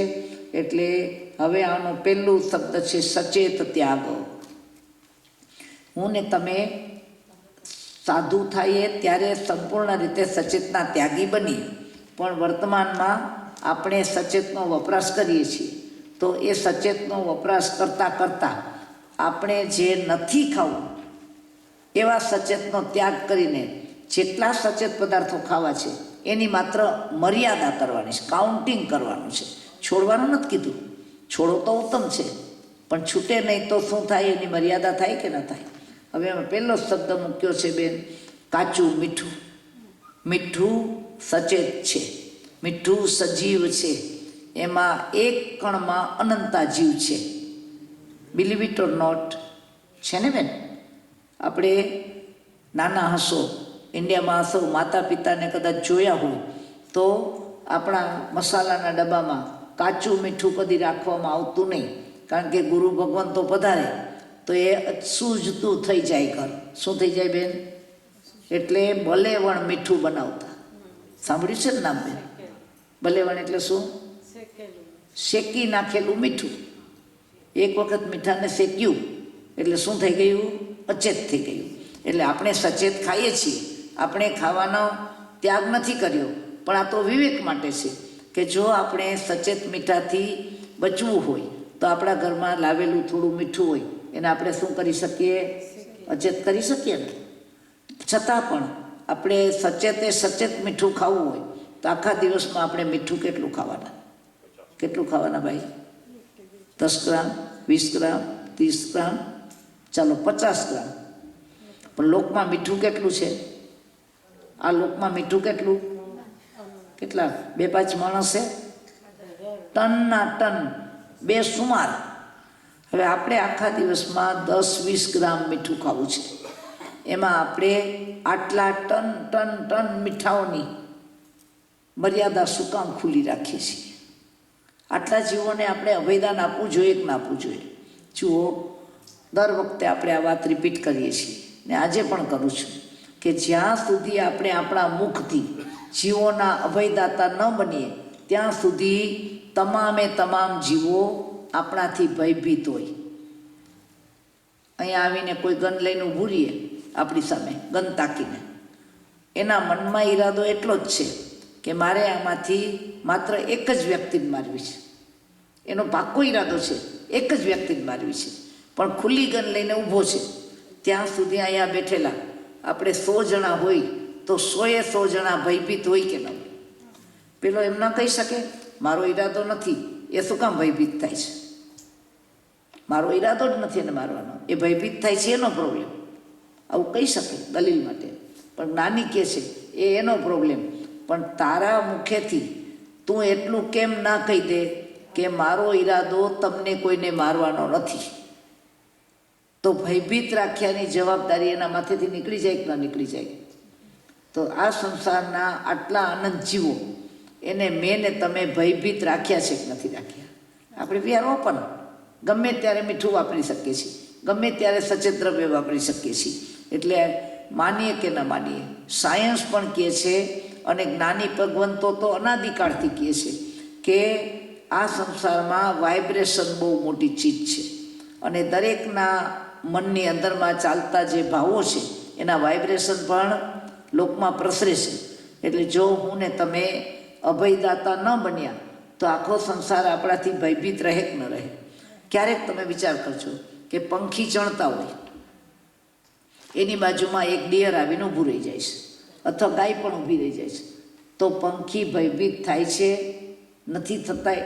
પણ આપણે નીકળીએ તો પેલામાં ભયભીત થાય છે, પણ એનું પ્રમાણ ઘણું મંદ છે. કારણ કે આવી યોનિમાં ગયેલો જીવ, ગાય વગેરે, એ દે આર નોટ ઓપન. આપણને માણસને ભૂખ લાગશે ને, કદાચ એ ખૂબ ભૂખ્યો થયો હશે અને સામે એક પંખી હશે, તે પંખીનો ભોગ કરી નાખશે, એ પંખીને પકડીને ખાઈ જશે. એવું બને કે ન બને? પણ આજ સુધીમાં ગાય કે હરણ કોઈ પંખીને પકડીને ખાઈ નાખ્યું? એટલે એની ઓરામાં જે અભય વૃત્તિ છે, એની યોનિમાં એ જે પશુની ગતિમાં આવ્યો એમાં પણ એણે પૂર્વે કેટલા અભયદાન આપીને એક ભાવના દ્રઢ કરી હોય, એક અંદરની વૃત્તિ દ્રઢ કરી હોય કે મારે માંસાહારી નથી થવું. એવો જીવ કદાચ ચૂકી જાય ને, માંસાહારી નથી થવું એવા દ્રઢ નિર્ણય સાથેનો જીવ કદાચ માયા વગેરેમાં પડી જાય અને એનો તિર્યંજ ગતિનો બંધ પણ પડે તો પણ મારે હિંસા નથી કરવી, મારે માંસ નથી ખાવું, એની ભાવનાનો સંસ્કાર બીજ એની સાથે આવે અને એના પરિણામે એ ભવમાં પણ એની ઓરા એવી બને કે જેથી કરીને પ્રાણી એનાથી ભયભીત ન થાય. પંખીઓ ઉડીને જ જતા, તો મારીને તમારી ઓરામાં એટલી કચાશ છે કે નહીં? આપણે જાય તો ફુર કરતું આખું ટોળું ભાગી જાય છે કે નથી ભાગી જતું? તો જ્ઞાની કહે છે કે આ ભવની અંદર આપણે એવી દ્રઢ ભાવના ઘૂંટવી છે, એવી અંદરની વૃત્તિને કંટ્રોલ કરવી છે કે મરણના ભોગે, જીવનના ભોગે પણ હું શું નહીં કરું? આ એક પણ જીવને હત્યા કરીને એનો હું ભોગ નહીં કરું. જો આવી વૃત્તિ અંદરમાં આવીને તો જ્ઞાની કહે છે કે તારા મોક્ષ સુધીના સંસ્કારનો પાયો નખાઈ જશે. સંકેત ચાલ્યું કેમ જાય? સંકેત આવીને ચાલ્યું કેમ જાય? આપણે ડગી જઈએ છીએ. શેમાંથી ડગી જાય છે? નિર્ણયમાં ડગી જાય છે, પ્રલોભનમાં આવી જાય છે, મોહમાં ખેંચાઈ જઈએ છીએ, રાગમાં રંગાઈ જઈએ છીએ અને આપણો ટ્રેક બદલાઈ જાય છે. તો આ ટ્રેક પકડી રાખવા માટે પ્રત્યાખ્યાન છે. શું કામ છે? મોક્ષ સુધી આપણે હવે ડગવું નથી, ચૂકવું નથી, પડવું નથી, છૂટવું નથી, છટકી જવું નથી. એટલા માટે આ વ્રત છે. તો આપણા જીવનની અંદર આવા ટન નિમકના આપણે અભયદાતા નથી બન્યા. શું નથી બન્યા બેન? આપણે નિમક ખાઈએ છીએ એટલે તમામ નિમકના જીવો એ આપણાથી ભયભીત છે. આપણે નિમકનો ત્યાગ કરી શકવાના નથી. નિમક ત્યાગવાની વાત પણ નથી, પણ વાત એટલી છે કે અભયદાતા બનો. તમે 10 ગ્રામ 20 ગ્રામ 30 ગ્રામ જેટલું પણ આજે ખાવું છે એટલો આધાર રાખી અને બાકીના જીવોને શું કરી દો? અભય આપી દો, અભય આપી દો.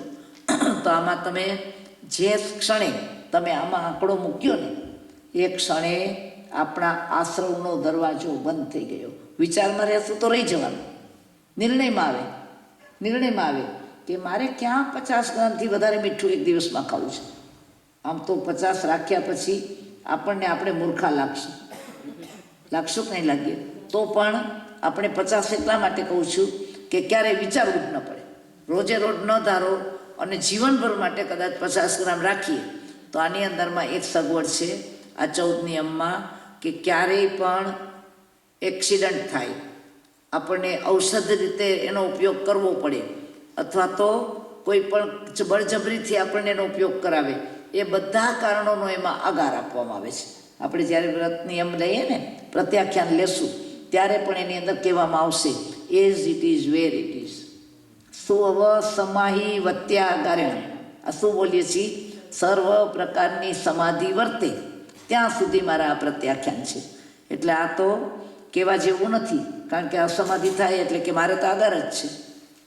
આપણે 5 મારાના જીવ એવા છીએ, પણ આનો બેનિફિટ આપણે ઉલટો નથી કરવો, પણ પ્રત્યાખ્યાન લેવામાં જરા પણ ભય રાખવાની જરૂર નથી. બીજો શબ્દ છે પીવાનું પાણી, કાચું પાણી. આપણે બધા અચેત પાણી પીએ છીએ, સચેત પાણી. અચેત પાણી પીવું હોય તો શું તકલીફ બેન? બોટલ હાથમાં રાખીને ફરવું પડે. એટલે ઇન્ડિયામાં જાઓ ત્યારે બોટલ હાથમાં રાખીને ફરો છો કે નહીં? બેક્ટેરિયાથી ડર લાગે છે એટલે કેવી સાવધાની આવી જાય. ગમે ત્યાંથી પણ એમ કે ના, ડિરેક્ટ પાણી ત્યાંનું નહીં પીવાનું. શું મૃદુલાબેન, પીવાનું કે હાથમાં બોટલ રાખવાની? પણ અહીંયા નહીં રાખવાની.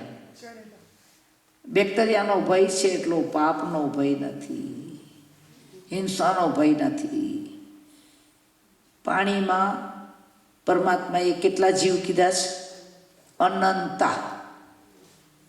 હવે આ પાણી આપણે પીતા હોઈએ ત્યારે આપણે લિટરલી અનંતા જીવોને પીએ છીએ.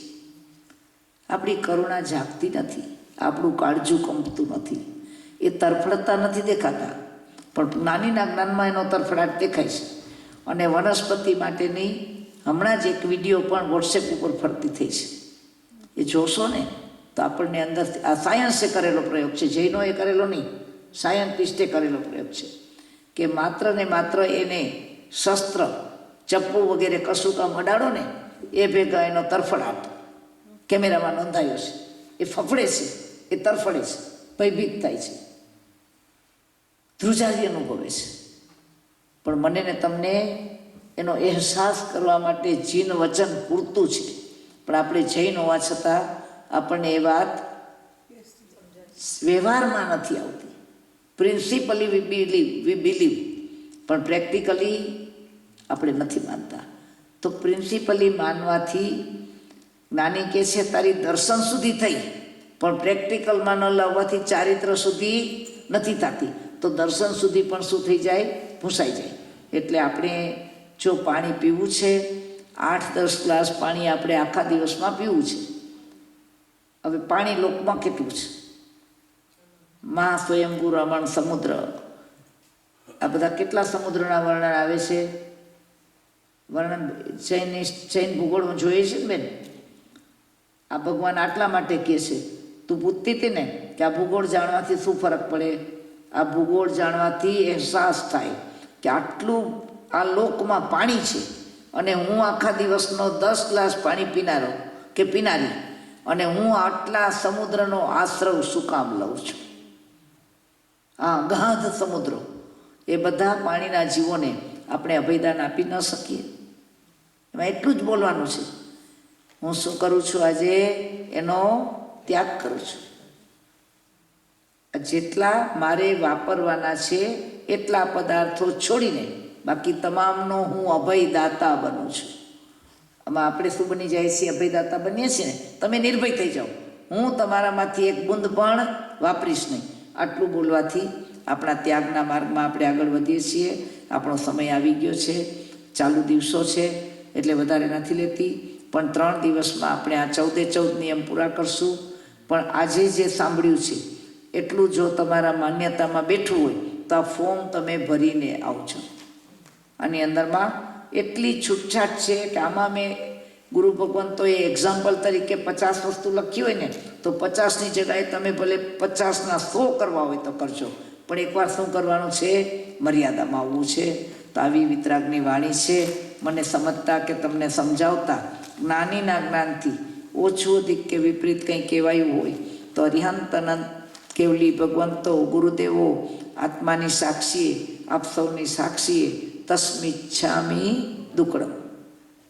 જો સાંભળો ભાઈ, આ એક એવો વ્યવહાર છે, આ એક એવો બિઝનેસ છે કે બીજા બધા જ બિઝનેસમાં આપણે બિઝનેસ થાય ને, સોદો થાય તો આપણને રોયલ્ટી મળે, તો આપણને દલાલી મળે. ત્યારે જીનના શાસનનો મહિમા એવો છે કે બિઝનેસ થાય કે ન થાય, તમે પ્રભાવક બન્યા, તમે 5 જણાને વાત કરી, તમે 2 જણાને કન્વિન્સ કરાવ્યું અને એણે આવવાનો ભાવ કર્યો, પછી આવીને વ્રત ન પણ ધારે ને, અથવા તો તમે બોલ્યા ને આવ્યા પણ નહીં, તો પણ તમને અનુમોદનાનો લાભ થાય કે ન થાય? થાય ને બેન. તો તમારું કોઈ સાંભળે ને બેન, 1 જણું, 2 જણ, 4 જણ, તો એને ખાલી તમે આ માર્ગમાં પ્રેરજો. આ પેપર માત્ર એક જેણે કોપી કરીને બેન, એમાં પણ એને અનંતો નિર્જરાનો લાભ મળ્યો. શ્રી કૃષ્ણ વાસુદેવે માત્ર નગરીમાં પડહ વગડાવ્યો હતો, દ્વારિકામાં. નીકળો જીવો, નીકળો, ભવ્ય આત્માઓ નીકળો, તમારી બધી જવાબદારી હું લઈ લઈશ. તમારા સંતાનોને હું મારા સંતાન જેમ રાખીશ, તમારા માતા પિતાને હું દેવકી વાસુદેવની જેમ રાખીશ, તમારા જે કંઈ કરજા હશે એ રાજ્ય ચૂકવશે, પણ તમે ત્યાગના માર્ગે જાઓ. અને તીર્થંકર નામ ગોત્ર બંધાઈ ગયું. કેટલા નીકળ્યા એ મહત્વનું નહોતું, પણ એનો ભાવ કેટલો હતો. સવી જીવી કરું શાસન રસી. આ રોલ છલકાઈ જવું જોઈએ. હું બોલું છું એટલે નહીં, જ્યાં જીન વચન, જ્યાં ત્યાગનો મહિમા આવતો હોય તો આપણાથી એક વ્યક્તિ પણ જો મોક્ષના માર્ગે ચડી તો આપણી કલ્યાણની કેડી મજબૂત થઈ જશે. અનુમોદના કરજો, અનુમોદના કરજો અને તીર્થંકર નામ ગોત્ર બનવાનો અવસર જાણી અને આત્માનું કલ્યાણ કરીએ. સર્વમંગલ માંગલ્યમ સર્વકલ્યાણ કારણમ પ્રદાનમ સર્વધર્માણામ ચૈનમ જયતિ શાસનમ. બોલો ભગવાન મહાવીર સ્વામી કી, જૈન શાસન દેવ કી, સદગુરુ દેવ કી. પ્રણામ. જય જીનેન્દ્ર.